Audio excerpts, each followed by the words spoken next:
I have to admit, I have a strange relationship with one-color paintings. Yeah, this one got me into the ARC Salon finals, and a couple years earlier, this one did too.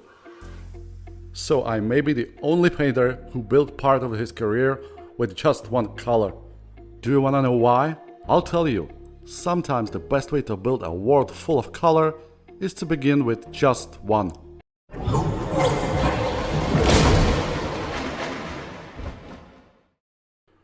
A painting made with one color can be an underpainting, or if you push it far enough, a finished work on its own right. When color is removed, weak structure has nowhere to hide. You are left with the essentials: drawing, value, light, form, edges, and atmosphere. For this painting, I choose raw umber. It's a quiet, earthy pigment, more natural than burnt umber, for example. It feels appropriate to reconstruct an animal that disappears millions of years ago using a color taken directly from the earth. But raw umber demands patience. It is transparent, so its darkest value do not appear immediately. I simply can't force all the depth into one heavy layer without losing the quality I want from an underpainting. Instead, I build it gradually with thin passes. At first, I'm not chasing every wrinkle or tiny detail. I look for the larger light and shadow pattern, the animal's weight, and their place in the landscape.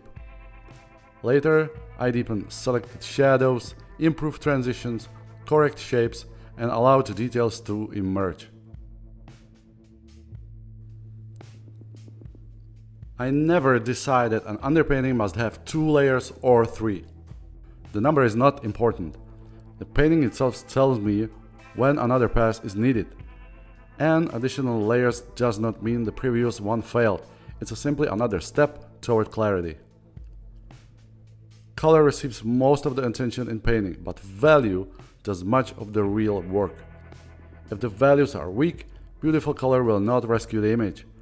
But if they are organized well, even a single brown pigment can create space, weight, air, and also emotion. Honestly, that may be the great lesson of monochrome painting. Limitation can reveal more than abundance.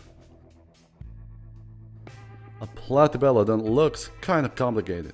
Its trunk, massive body, folds of skin, and unfamiliar anatomy.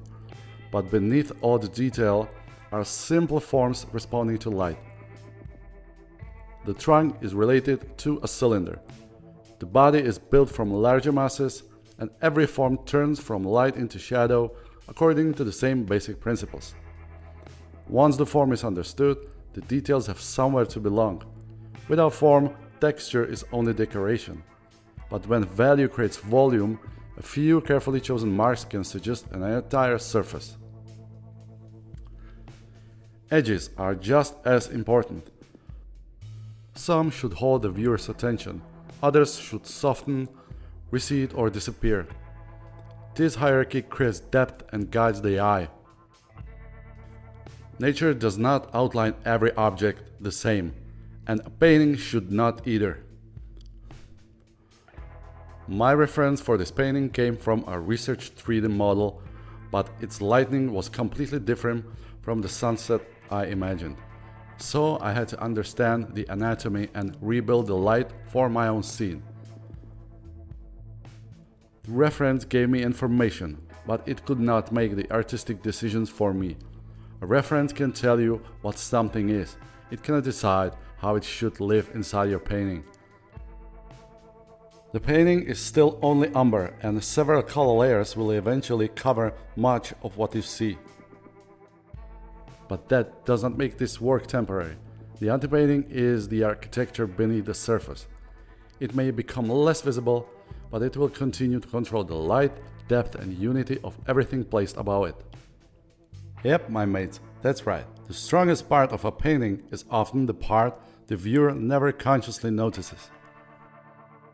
By the way, this is just a shortened version of a bit longer video workshop.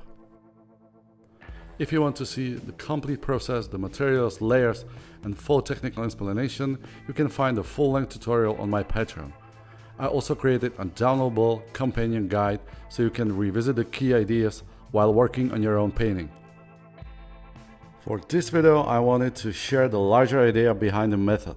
Before color can make a painting beautiful, value must make it believable. And sometimes the best way to build a world full of color is to begin with just one.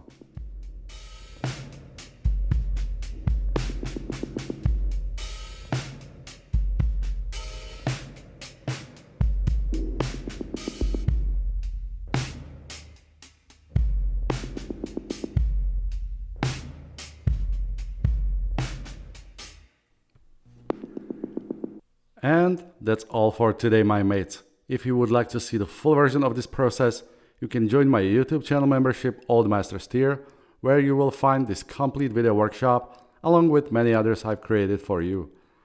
And if you want to go even deeper, you can also join me, of course, on my Patreon, where I share more in-depth content, extended lessons, and additional workshops designed to help you take your painting much further. You can also visit my website if you're looking for some cool art merch, prints, and more. And if you decide to grab something, don't forget to use code MADESALE at the checkout for 10% of your entire order. You can also find me on Instagram and Facebook.